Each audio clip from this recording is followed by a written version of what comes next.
Ya, shalom semuanya. Kali ini saya mau komentari sebuah konten dari seorang wanita muslimah berhijab yang menjawab pertanyaan, kemungkinan pertanyaan ini dari orang Kristen ya. Karena saya tengok di videonya itu Sri Mulyani Sitanggang. Jadi Sri Mulyani Sitanggang ini bertanya tentang kenapa sih orang Islam itu laki-lakinya bisa kawin sebanyak-banyaknya gitu. Kita nggak bicara tentang agamanya ya, agama Islam ya. Cuman, kenapa saya komentari adalah karena metode yang digunakan oleh muslimah ini, ya, kita sebutlah Mbak ya. Sebenarnya sih dia lebih muda daripada saya kalau saya lihat. Cuman untuk kesopanan saja. Muslimah ini, Mbak ini menjawab dengan cara yang tidak etis gitu. Kenapa? Karena yang dipertanyakan adalah konsep pernikahan tadi di agama Islam gitu. Ya, harusnya dijawab pandangannya secara Islam. Kalau memang Mbak ini seorang yang berkiprah di dalam dunia Islam gitu, keilmuan Islam. Kalau memang tujuannya Mbak ini adalah menyebarkan agama Islam, membuat konten, ya harusnya dia jelaskan Islam itu begini loh, kenapa begini gitu. Tapi metode yang digunakan Mbak ini sangat tidak etis gitu. Jadi kesannya hanya memberikan polemik gitu.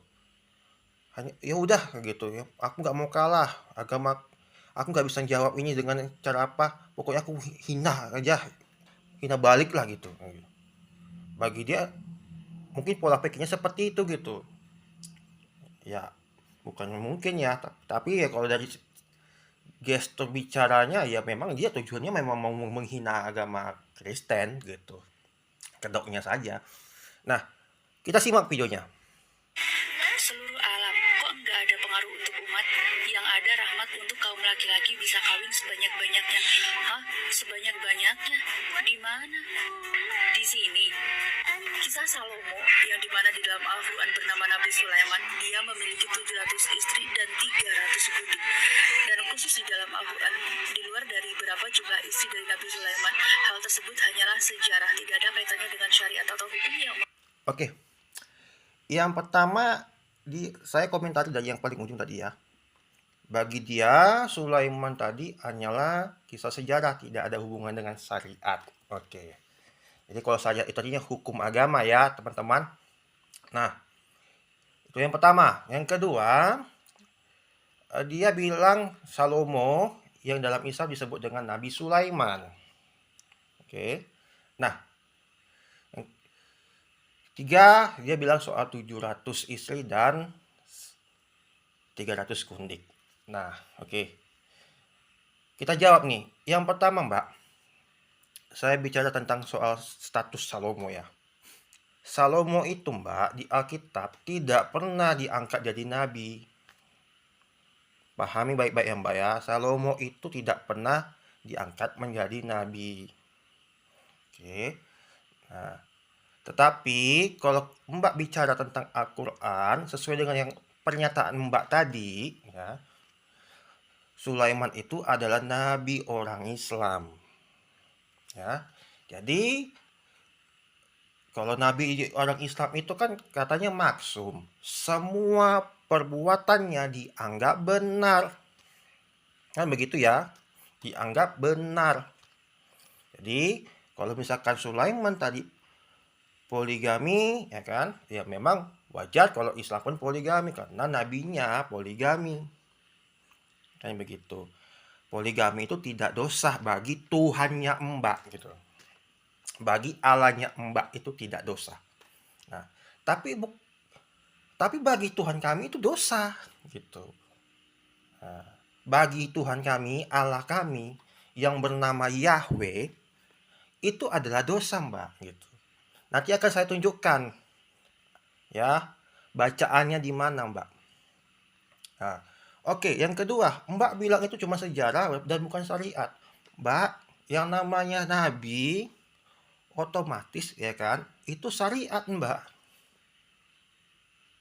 ya, itu syariat gitu. Terlepas apakah dia itu tokoh sejarah atau tokoh mitos gitu. Tapi kalau dia nabi ya kan, maka apa yang dia lakukan itu menjadi syariat agama gitu.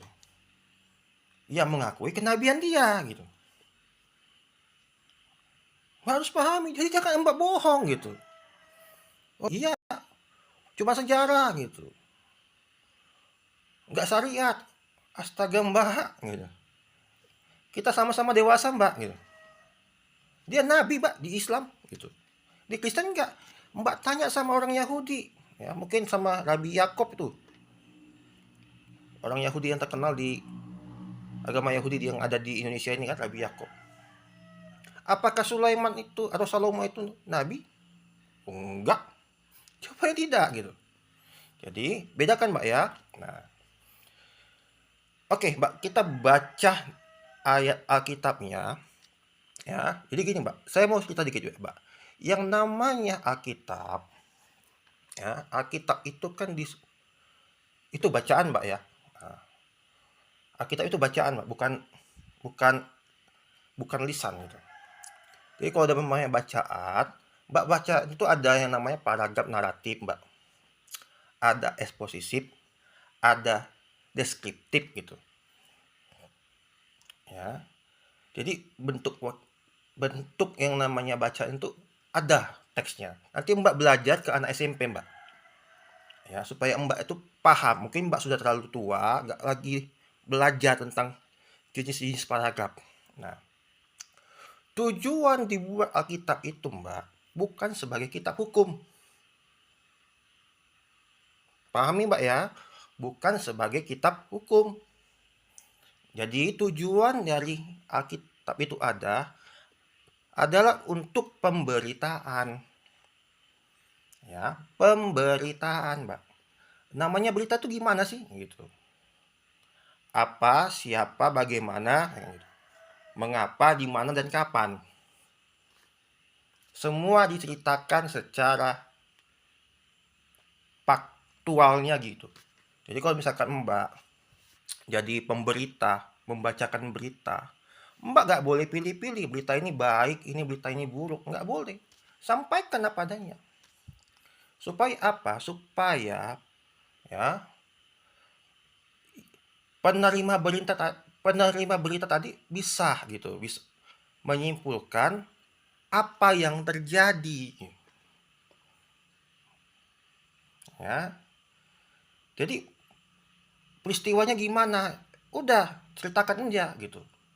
Kesimpulannya oke, rumuskan sendiri setelah dibaca beritanya secara menyeluruh dan komprehensif ya. Jadi kalau merumuskan suatu berita ya, menafsirkan suatu berita itu harus menyeluruh kan mbak gitu. Nggak boleh kita cuman fokus pada clickbaitnya, lalu isi beritanya nggak kita lihat secara menyeluruh gitu. Harus kita lihat isinya itu bagaimana semua gitu, lalu kita sesuaikan gitu dengan faktanya gitu. Kita cari lagi sumber eksternalnya gitu, apakah berita ini benar atau salah gitu. Kalau ada berita tadi dari sumber lain ya kan, bertentangan dengan berita yang ada di sini, lihat mana sumber yang bisa dipercaya, apakah dia saksi mata, apakah dia bukan saksi mata, kan begitu. Nah, jadi nilai kesaksiannya pun harus diperhatikan gitu. Jadi kalau kita pemberitaan tuh mbak, oh nggak bisa mbak, ini dapat dari wahyu Tuhan, tidak, nggak bisa. Berita itu harus dari manusia. Yang ngasih berita itu harus manusia gitu, dan memang manusia itu harus terverifikasi terlibat dalam hal itu gitu, saksi mata kan. Nah, lalu membaca beritanya, menyimpulkan suatu beritanya bagaimana? Nah, menyimpulkan suatu berita itu setelah kita baca secara utuh. Kalau kita baca sepenggal terus kita berteori, Mbak, itu namanya kita nyebarin hoax. Nah, artinya contoh nih kayak Mbak ini nih. Mbak baca sepenggal aja tadi kan. 700 istri gitu. Dan 300 gundi. Tapi Mbak tidak lihat apa berita keseluruhannya. Mbak framing ya. Nah, seolah-olah Yahweh Allah kami yang maha kuasa itu yang menciptakan Adam, ya, yang menciptakan Adam. Yahweh Allah kami itu, Allah Bapa kami yang mengutus Yesus itu, anaknya Sang Mesias, setuju dengan poligami. Kenapa? Karena Salomo poligami. Mbak, ketika Mbak baca, Mbak akan lihat bahwa ternyata Tuhan itu marah sama Salomo. Yuk kita lihat. Oke Mbak, jadi Mbak itu kan ngutip 1 Raja-Raja pasal 11. Nah, pertama Mbak lihat tuh judulnya. Judul beritanya apa? Salomo jatuh ke dalam penyembahan berhala, Mbak, judul beritanya. Isi beritanya apa? Ya. Adapun Raja Salomo mencintai banyak perempuan asing. Di samping anak Firaun, ia mencintai anak perempuan-perempuan Moab, Amon, Edom, Sidon, dan Het. Padahal tentang bangsa-bangsa itu, Yahweh telah berfirman kepada orang Israel, "Janganlah kamu bergaul dengan mereka, dan mereka pun janganlah bergaul dengan kamu. Sebab sesungguhnya mereka akan mencondongkan hatimu kepada Allah-Allah mereka." Hati Salomo telah terpaut kepada mereka dengan cinta. Oke. Jadi Mbak, ya dari ayat 1 sampai 2 saja kita sudah tahu ketika Salomo ini tadi yang mencintai banyak perempuan, bahkan perempuan-perempuan ini adalah berasal dari bangsa-bangsa yang dilarang Tuhan. Ya. Akhirnya terjadilah sesuatu hal yang sangat tidak diinginkan Tuhan. Salomo ya menyembah Allah-Allah lain. Jadi gini Mbak, ya kita semua nyembah Allah, ya orang Kristen nyembah Allah, Islam nyembah Allah, gitu. Cuma kan Allah kita beda. Allah yang disembah di orang Israel, orang Yahudi, orang Kristen itu namanya Yahweh. Ya. Oke. Nah, Allah yang disembah sama Mbak itu kan Allahnya orang Mekah ya, Mbak. Namanya kan Allah Subhanahu wa taala. Oke. Jadi Allah itu cuma satu. Ya, Allah itu cuma satu. Tapi yang mana? Kan gitu. Ya, harus dipahami, Mbak ya. Oke. Kami nyembah satu Allah namanya Yahweh.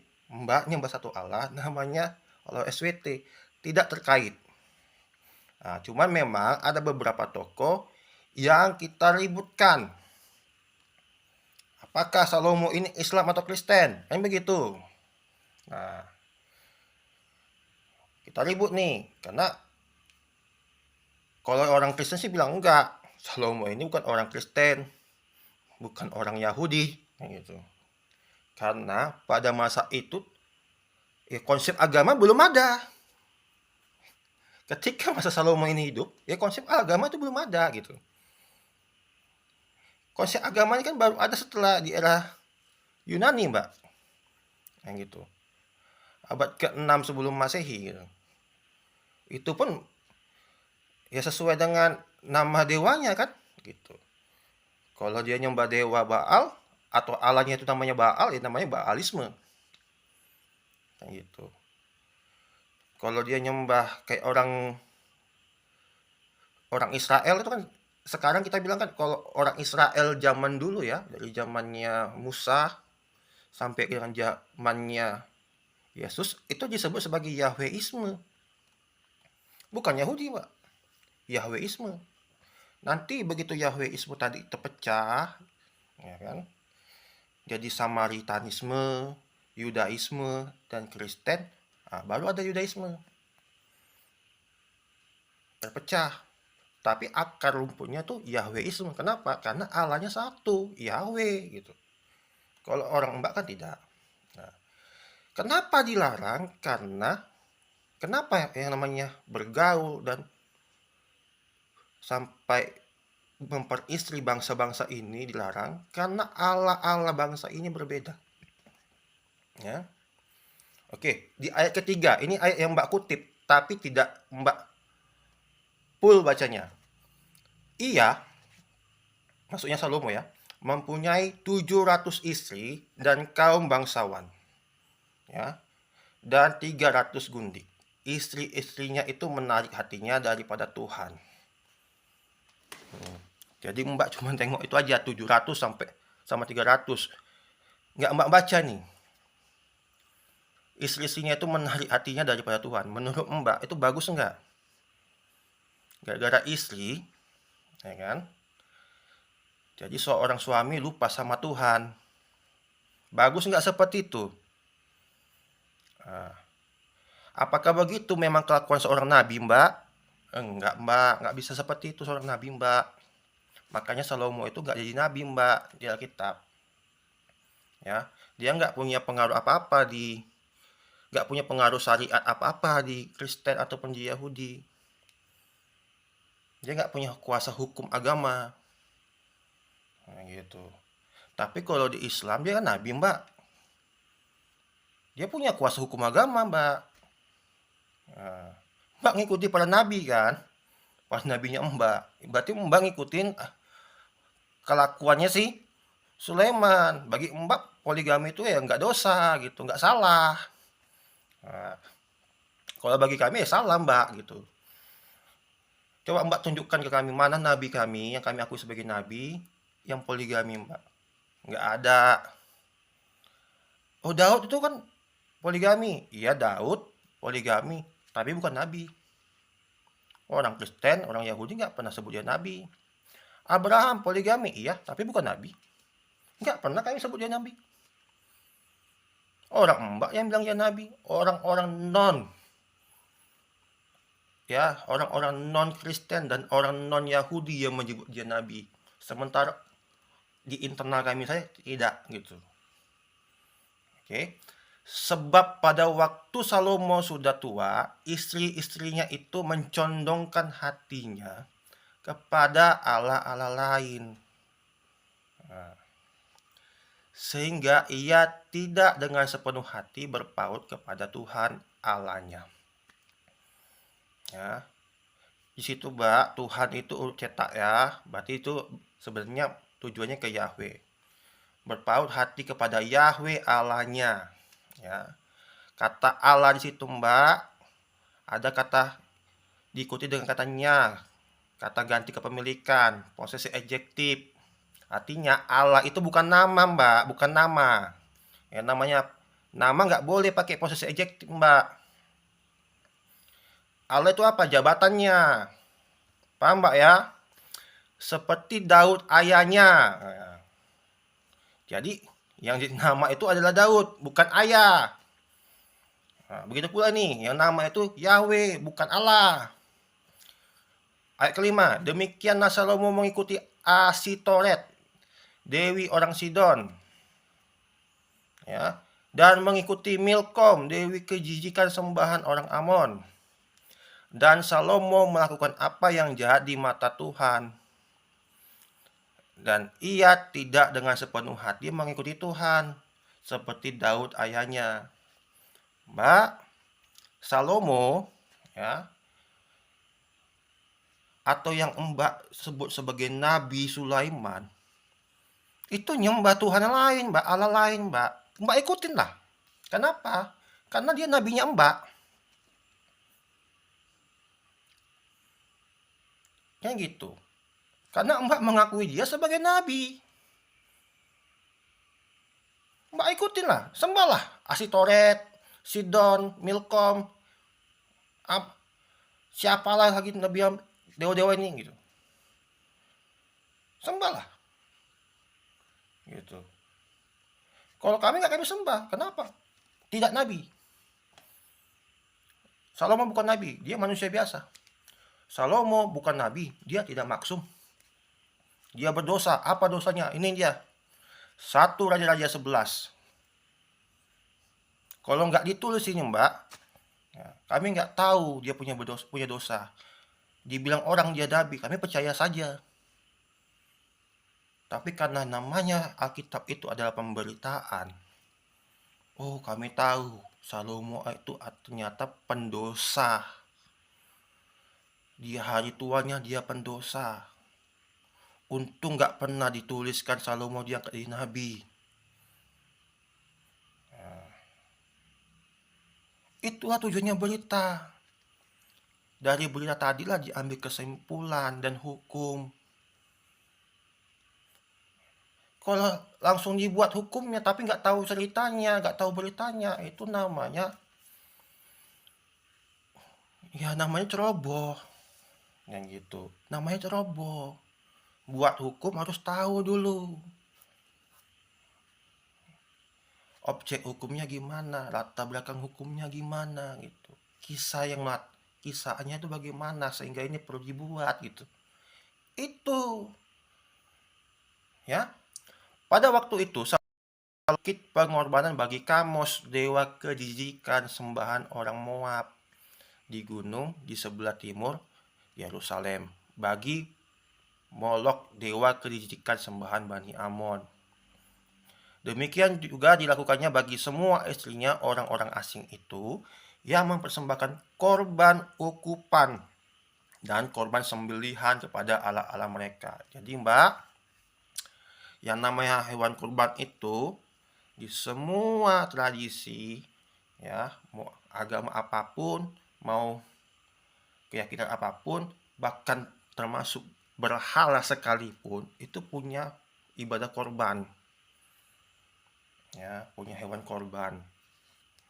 Jadi jangan bilang karena si anu berkorban, ini berkorban berarti dia muslim gitu. Enggak. Memang semua agama, semua dewa itu punya tradisi korban sembelihan.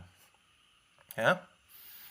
Sebab itu Tuhan menunjukkan murkanya kepada Salomo. Mbak, di ayat ke-9 ya, Tuhan kami, Allah kami yang namanya Yahweh itu murka sama Salomo. Jadi Tuhan itu nggak diem aja nengok kelakuan Salomo. Kalau dia diem aja, berarti Tuhan itu membenarkan. Maka Mbak bisa ngomong kayak tadi, Salomo aja bininya sampai 700 gitu. Tapi Mbak tengok ya ayat ke-9, Tuhannya marah Mbak. Ya. Sebab hatinya telah menyimpang daripada Tuhan, Allah Israel, yang telah 2 kali menampakkan diri kepadanya. Jadi Mbak, bukan langsung marah Tuhan. Pertama ditegur. 2 kali ditegur lagi. Oke. Yang ketiga datang marah. Salomo, udah 2 kali aku datang ke kau. Kok masih bandel ya kau? Ditegur. Ya. Ada vonis yang keluar, ada hukuman yang keluar. Dan yang telah memerintahkan kepadanya dalam hal ini supaya jangan mengikuti Allah-Allah lain, akan tetapi ia tidak berpegang pada yang diperintahkan Tuhan. Lalu berfirmanlah Tuhan kepada Salomo. Ini Mbak ya hukumannya ya.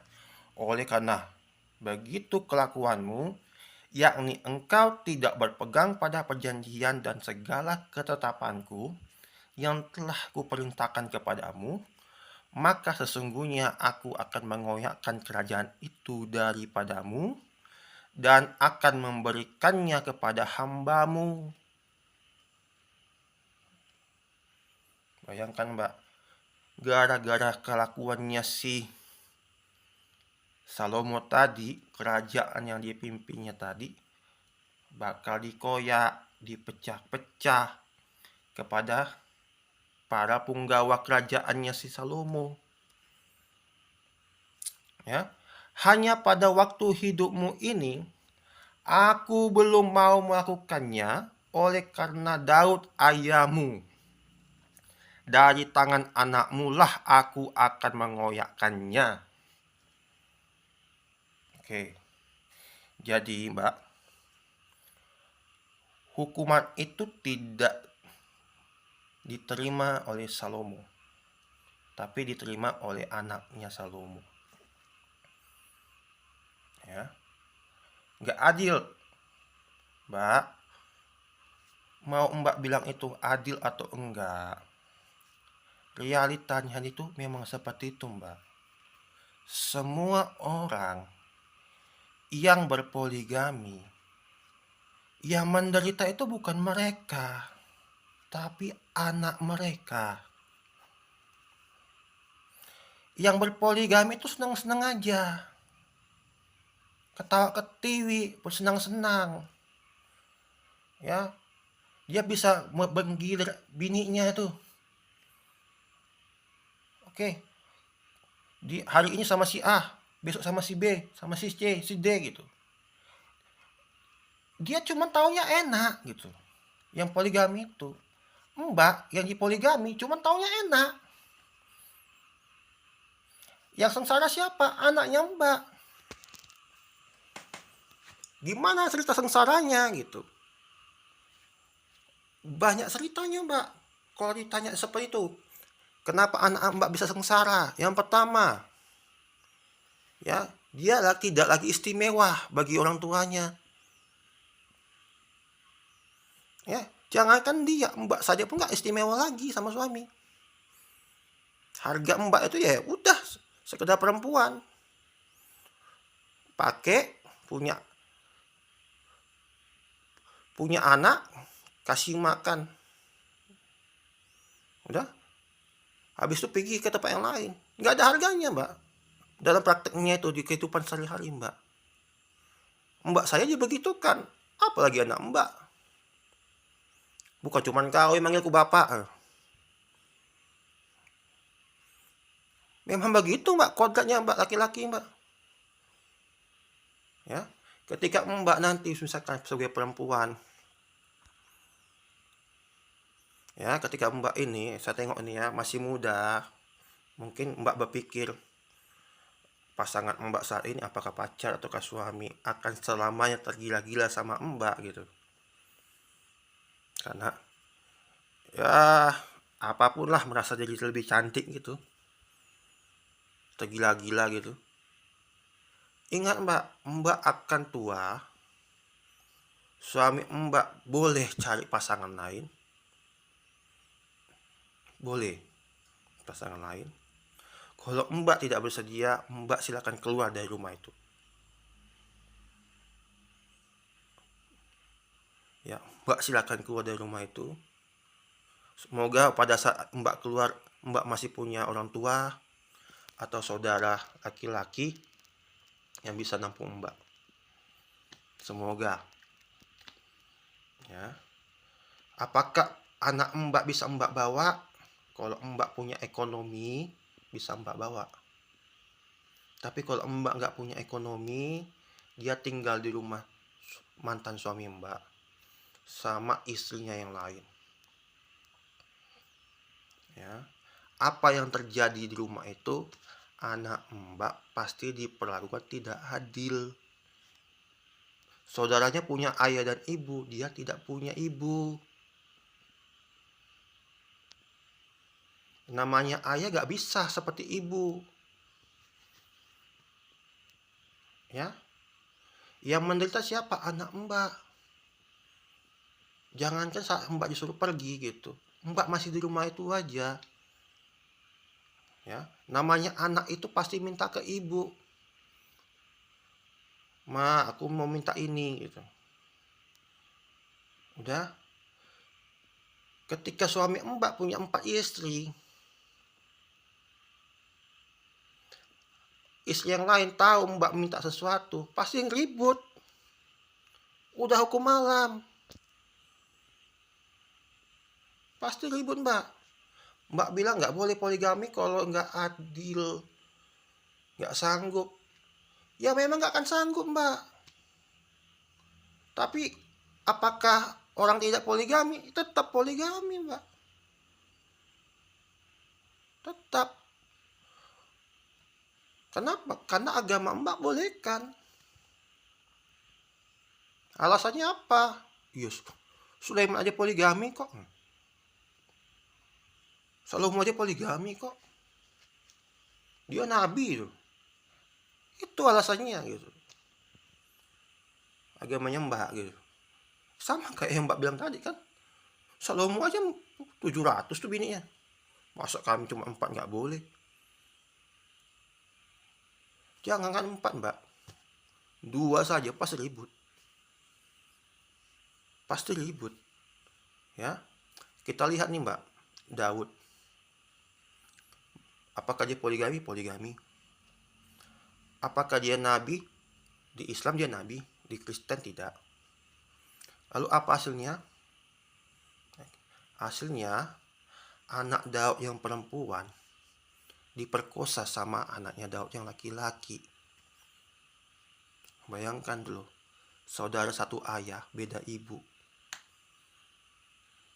Itu Daud. Lalu apa? Saudara dari anak perempuan tadi, yang satu ibu, datang. Mereka saling bunuh. Perang saudara, Mbak. Perang saudara. Itu ditulis di Alkitab, Mbak. Ngeri kan, Mbak? Kapan dilarang poligami di Alkitab? Mana ayatnya? Nggak ada, Mbak. Tapi orang Kristen punya akal, Mbak. Punya akal, punya hati. Dilihat contoh-contohnya, Mbak. Yang poligami itu siapa-siapa saja. Dituliskan. Apa hasilnya, Mbak? Yakub. Ya. Kalau Mbak bilang kan Nabi Yakub, kalau kami bilang enggak, Yakub. Nah, dia poligami, punya poligami. Apa hasilnya? Hasilnya adalah Ruben tidur dengan mama tirinya, Bilha. Kejadian. Udah. Lalu Yusuf dimasukin ke dalam sumur sama saudara-saudaranya. Dijual jadi budak. Sama dijual ke siapa? Ke rombongan Ismail, rombongan omnya, pamannya. Bayangkan tuh. Saudaranya jual dia ke omnya, ke rombongan paman-pamannya gitu. Pamannya nggak ngerasa itu sebagai ponakan. Ya kenapa? Karena Ismail dengan Ishak pun saudara tiri, Mbak. Nggak deket. Konflik juga gitu.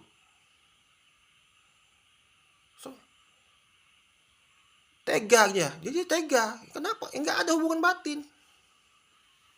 Nggak ada hubungan batin. Faktanya memang seperti itu.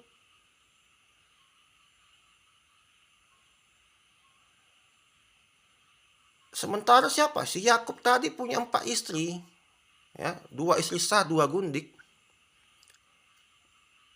Apakah dia menikmati itu? Menikmati. Bahagia-bahagia. Yang hidupnya susah siapa? Anak-anaknya. Anak-anaknya, Mbak. Mbak mau poligami. Mbak itu enggak. Oke, aku poligami. Dosa-dosaku kok aku yang nanggung. Gitu. Kalau Islam kan percaya gitu ya. Dosanya yang nanggung dia gitu. Tapi dia lupa derita dosa itu ditanggung orang lain. Derita dosa itu ditanggung orang lain. Mbak yang poligami, anak Mbak yang sengsara. Udah? Terus Mbak bilang, kan nggak pernah tuh dilarang di Alkitab itu poligami. Mau bilang seperti itu nanti kan? Ujungnya kan? Oh, nggak pernah memang dilarang poligami itu di Alkitab. Yang dibilang Tuhan itu satu istri, satu suami. Ya udah, tafsirkan sendiri, Mbak. Artinya apa? Aku berkata kepadamu, gitu. Barang siapa yang menceraikan istrinya, kalau bukan karena istrinya itu berzina, maka mereka sudah berzina. Itu soal hukum cerai. Nggak pernah di Alkitab itu dilarang cerai. Ya nggak boleh. Nggak pernah. Cuma dia buat alasan cerai itu apa? Satu-satunya alasan adalah karena perzinahan. Kalau Mbak, ya, zina sama tetangga Mbak, ya suami Mbak boleh ceraikan Mbak di agama Kristen. Nah, tapi kalau misalkan Mbak sudah tua gitu, terus karena sudah tua, udah jelek, udah keriput gitu, terus suami Mbak gak suka lagi dengan Mbak gitu, Mbak diceraikan gitu, di agama Kristen tuh nggak boleh gitu. Kenapa? Kalau diceraikannya, kalau Mbak diceraikan, berarti berapa puluh tahun Mbak hidup sama dia, ya, itu semua zina.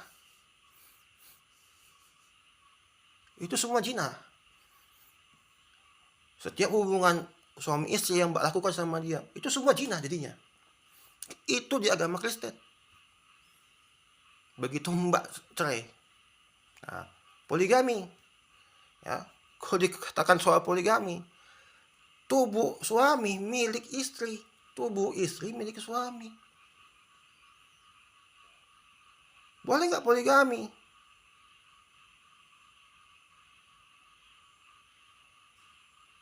Ya kalau misalkan Mbak, ya, Mbak itu, tubuh Mbak itu bukan punya Mbak lagi. Punya istri Mbak, punya suami Mbak. Begitu pula dengan suaminya Mbak. Tubuhnya itu punya Mbak. Kalau Mbak ikhlas, kasih tubuh hak milik Mbak itu ke perempuan lain, silakan. Nah, tapi tubuh suami Mbak itu sudah bukan milik Mbak lagi. Jadi kalau misalkan Mbak poligami, ikhlaskan poligami gitu, suami Mbak. Saat Mbak berhubungan dengan dia, ya Mbak berzina dengan dia. Bukan lagi hubungan suami istri yang sah. Itu dalam pandangan agama Kristen.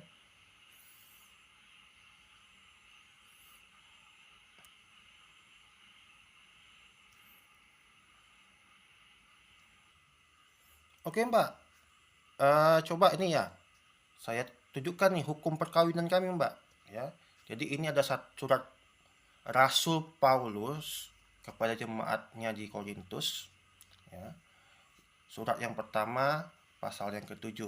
Jadi ini Mbak ya, ini adalah Rasul kami. Ya, Paulus, pandangan Rasul kami. Jadi Mbak kan punya hadis kan, ajaran Rasul punya Mbak gitu. Ya kami punya, ya kami punya ajaran Rasul kami, pandangannya gitu. Dan sekarang tentang hal-hal yang kamu tuliskan kepadaku adalah baik bagi laki-laki kalau ia tidak kawin. Oke, baik. Ya, jadi bagi pandangan Paulus itu mau dia pun tidak kawin itu baik. Nggak ada keharusan bagi seorang pria untuk kawin. Tetapi mengingat bahaya percabulan, baiklah setiap laki-laki mempunyai istrinya sendiri dan setiap perempuan mempunyai suaminya sendiri. Nah, jadi Mbak, pandangannya Kristen itu, seseorang itu tidak wajib untuk kawin, tidak wajib untuk menikah. Tetapi untuk menghindari percabulan, makanya dilakukanlah pernikahan. Paham Mbak ya? Jadi nggak ada kewajiban, tapi supaya nggak zina, solusinya adalah nikah. Kan gitu. Hendaklah suami memenuhi kewajibannya terhadap istrinya, demikian pula istri terhadap suaminya. Jadi ada kewajiban masing-masing. Ya Mbak ya, yang ketiga, itu ajarannya si Paulus Mbak. Menurut Mbak salah nggak? Ya, kalau menurut Mbak itu salah, misalkan ya udah yang harus punya kewajiban itu cuma suami, istri nggak usah. Itu terserah Mbak. Pola pikirnya Mbak bagaimana gitu. Menurut kami ya betul, ya suami harus punya kewajiban, istri punya kewajiban. Oke, ayat keempat. Istri tidak berkuasa atas tubuhnya sendiri, tetapi suaminya. Demikian pula suami tidak berkuasa atas tubuhnya sendiri, tetapi istrinya. Ayat keempat, Mbak. Jadi Mbak, ya, tubuh Mbak itu, jangan Mbak bilang, ini badan-badanku. Ya, terserah aku. Nggak bisa begitu Mbak dalam pandangan Kristen Mbak. Tubuh istri itu punya suami. Dan begitu juga tubuh suami itu punya istri.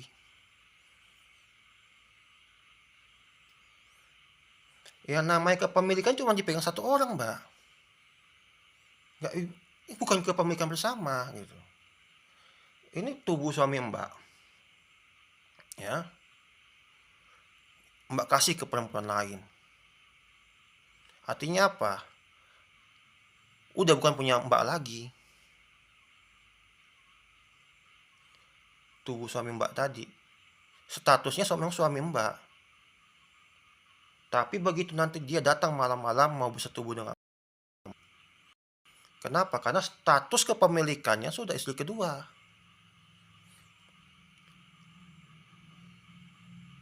Yang punya hak cuma satu orang. Gitu. Terus misalkan suami ngomong ke Mbak, terserah aku mau punya istri 2, 3, 4, ngapain aku izin sama kau? Badan-badanku yang ngasih makan kan aku. Itu nggak boleh di Kristen.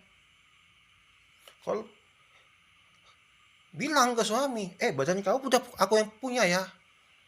Nah, itu kalau seorang perempuan Kristen akan ngomong seperti itu ke suaminya. Badan kau itu udah hak milik aku. Ingat janjimu di altar. Udah serah terima.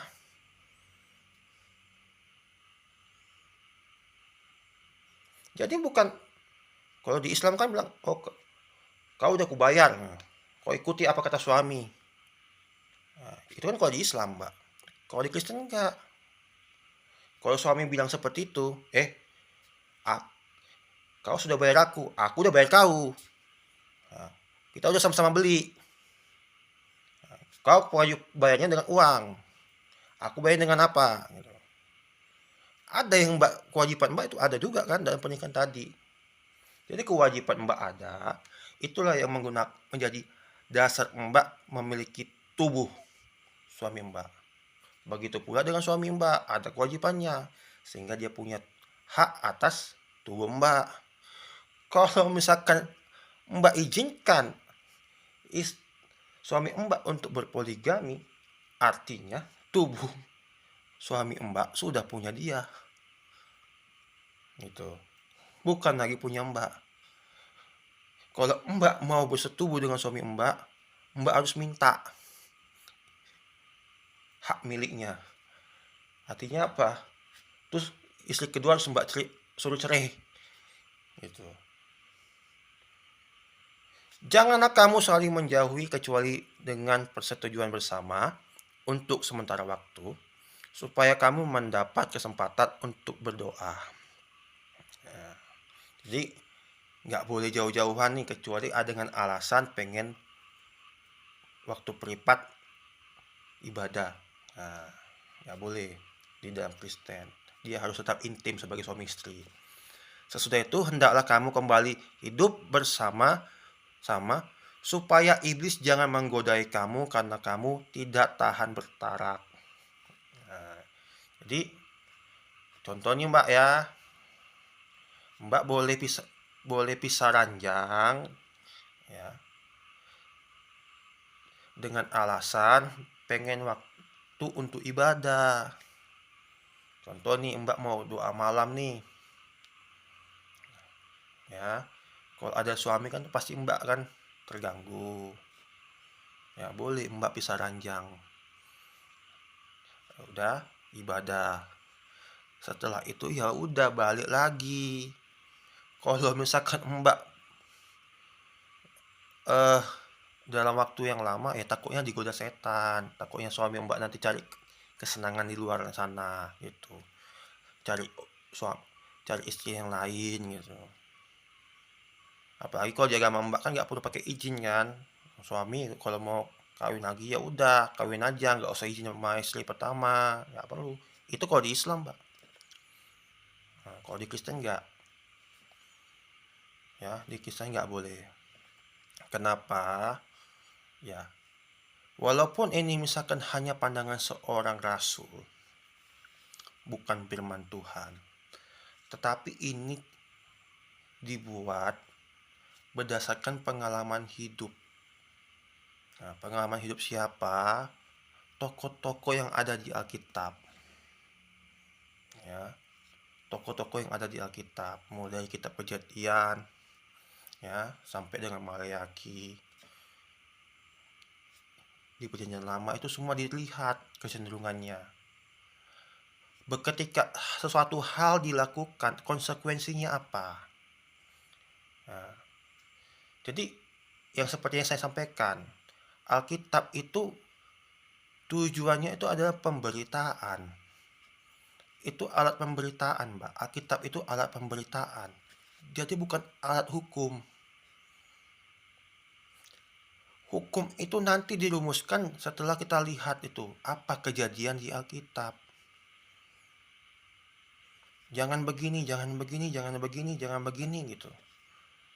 Nah, kenapa nggak boleh? Nanti kita seperti si A. Kalau kita begini, nanti kita seperti si B. Gitu. Kayak kita bilanglah Salomo. Dia poligami. Nggak langsung marah Tuhan. Ditegur lembut-lembut. Ya, kenapa? Ya karena Tuhan tadi masih melihat. Gitu. Perbuatan Salomo selama ini gitu. Perbuatan Daud selama ini, nenek moyangnya bagaimana, masih kasihan dia. Ya udahlah, jangan kuapakan nih, jangan kuhukum dulu, ku kasih kesempatan. Satu kali diajak ngomong lembut, ditegur lembut, nggak berubah. Datang kedua kalinya sudah mulai agak kesal. Tuhan, kok belum berubah ya Salomo kelakuannya, kok masih nambah istri lagi gitu, masih sanggup. Awas lo, hati-hati lo, bakalan terjadi lo, kamu pasti jatuh ke dosa lo. Ya Tuhan, kuperbaiki, janjilah nggak kuulangi. Oke, janji di mulut, gitu. Ternyata di prakteknya gimana? Dilakukan lagi, nambah lagi 700 istri, 300 gundik. Datang bukan dalam senyuman, tapi dalam emosi. Kerajaanmu akan kukoyak dari tangan anakmu. Ya. Yang menanggung sengsaranya siapa? Anak-anaknya Salomo, Mbak, bukan Mbak.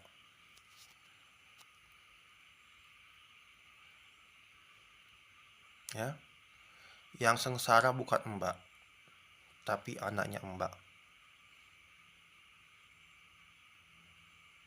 Kita nggak bicara soal dosa, Mbak. Konsep dosa di agama Mbak itu kita nggak tahu. Ya. Jadi saya nggak mau bicara tentang dosa, nggak mau berdebat soal dosa. Kita bicara soal penderitaan akibat perbuatan dosa itu, Mbak. Ya. Bedakan ya penderitaan dari dosa tadi dan hukuman dosa. Hukuman dosa itu Mbak yang tanggung, tapi yang menderita dari dosa Mbak itu nggak mungkin Mbak, pasti orang lain. Maksudnya gimana? Kalau Mbak membunuh orang, dosa kan? Yang nanggung dosanya siapa? Mbak. Tapi apakah Mbak yang menderita? Tidak, yang menderita orang lain. Yang Mbak bunuh yang menderita. Karena dia menderita akibat perbuatan Mbak, makanya Mbak berdosa.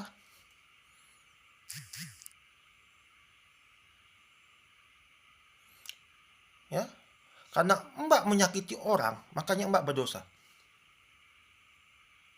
Maka pengampunan haruslah Mbak minta dari orang yang Mbak sakiti.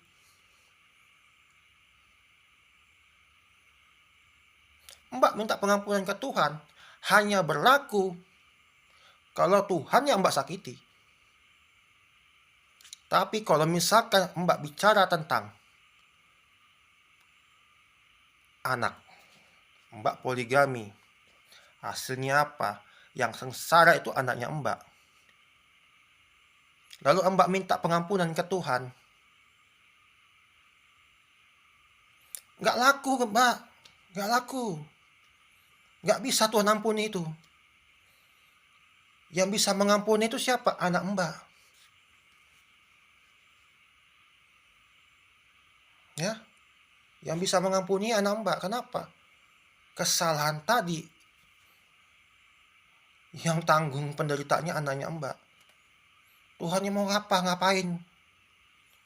Gimana Tuhan mau ngampuni Mbak? Orang dia nggak ada masalah kok.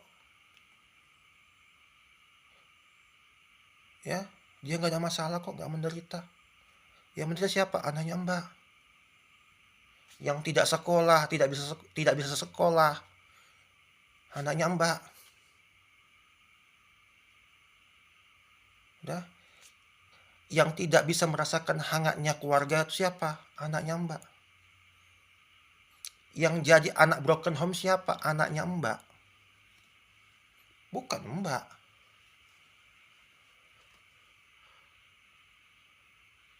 Ya silakan Mbak poligami. Berbahagialah gitu dengan kehidupan poligami. Berbahagialah. Berbahagialah dari penderitaan anak-anakmu.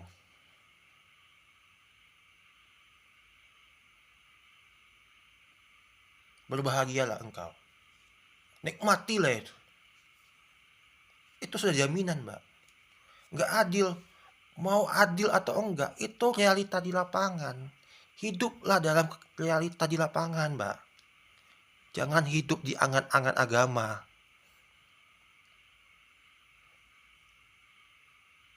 Penafsiran agama Mbak itu sempit.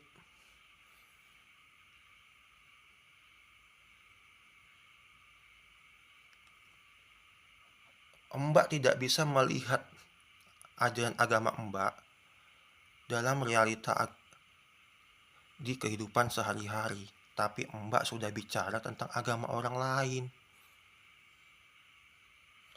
Konyol kan? Konyol Mbak, konyol. Segala saya lihat memang beberapa kali Mbak bahas tentang poligami. Tapi semua argumenmu itu konyol. Sebagai perempuan konyol.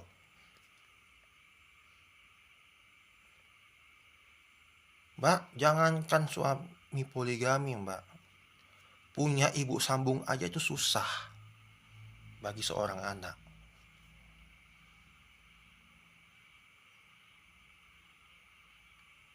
Jangan karena kau tidak pernah merasakan, sehingga kamu tidak mau peduli. Gitu.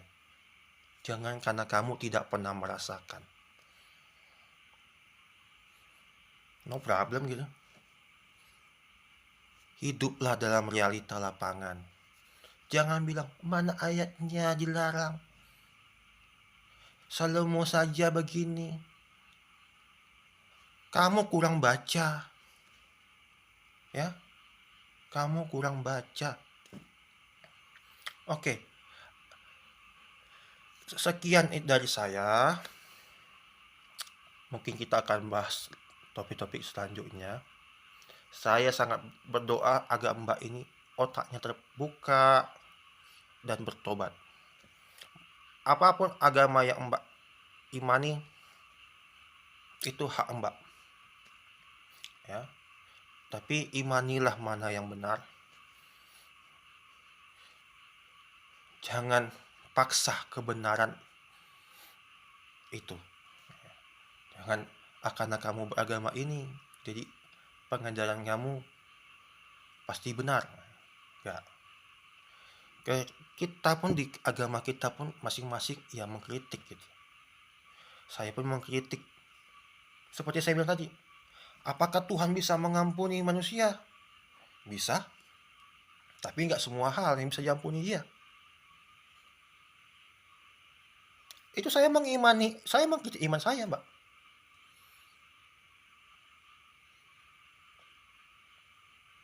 Yang namanya pengampunan itu hanya bisa diberikan oleh mereka yang menjadi korban dari dosa kita. Loh, kok ada korban dari dosa kita? Ya, ada. Kenapa? Setiap dosa itu pasti ada yang menjadi penderita. Kamu bunuh orang, bukan kamu yang menderita. Kamu tersangka, korbannya siapa? Yang kau bunuh. Kau poligami, kau tersangkanya, korbannya siapa? Anakmu. Ya maka minta ampunlah sama anakmu. Jangan minta ampun ke Tuhan. Tuhannya mau ngampuninya apa?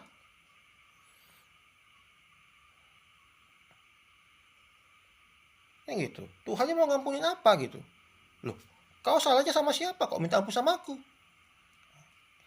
Itu saya kritik, bukan cuma agama saya, tapi semua agama saya kritik seperti itu. Minta pengampunan ke Tuhan. Sebelum minta pengampunan ke korban. Itu teori bodoh. Ajaran bodoh.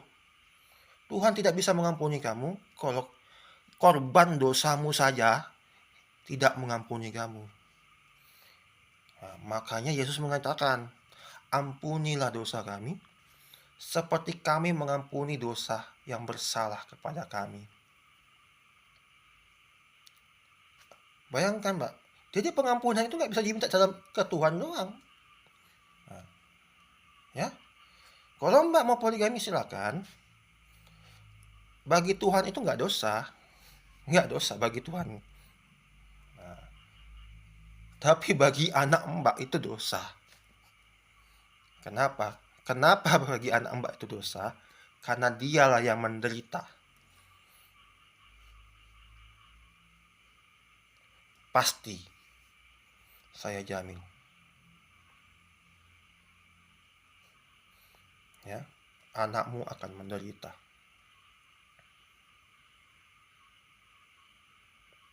Semoga kamu hidup dalam keluarga yang berpoligami, sehingga kamu bisa melihat sendiri apa yang sedang kamu perjuangkan itu. Sekian dari saya. Tuhan Yesus memberkati.